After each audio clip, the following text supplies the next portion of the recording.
Senior Ajit Hansra believes that Duke students should allocate their activity fee instead of the Student Organization Finance Committee, or SOFC. To change the system, Hansra launched the 40% plan.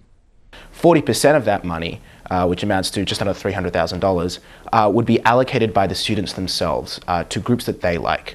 Hansra believes the high-profile campaign for the plan got Duke students more engaged in campus issues.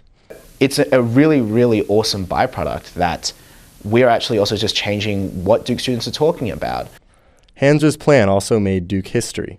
Again, as we said, this is the first time that we can find that a student-led petition has actually made it to a ballot.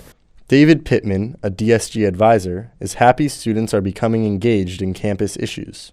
It used to be that I'd hear folks talk about what is DSG doing or not doing, and nobody can ask that anymore because this has been in the Chronicle and it's been in the classroom.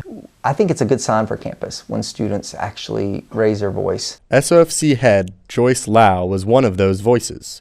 She was worried that if the 40% plan passed, students would have given their money to the most popular groups instead of those that needed it most. I think the 40% plan really assesses groups on whether or not they can campaign well rather than whether or not they actually need the money. Lau also felt that Duke students would not want to spend their free time researching the hundreds of budgets that would have been uploaded on the 40% plan's website. I think that they would rather outsource that to a committee that has seen hundreds of budgets and sort of knows what some of the key benchmarks might be. But Hansra says any student allocation would have been completely optional.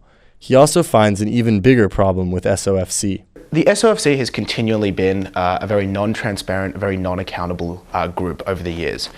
While there are no intentions to resurrect the 40% plan next year, DSG and SOFC will look at that transparency issue and other issues presented by the 40% plan. Because of the debate, DSG and SOFC have really looked at a lot of the policies related to how they are currently operating and are making necessary changes to be transparent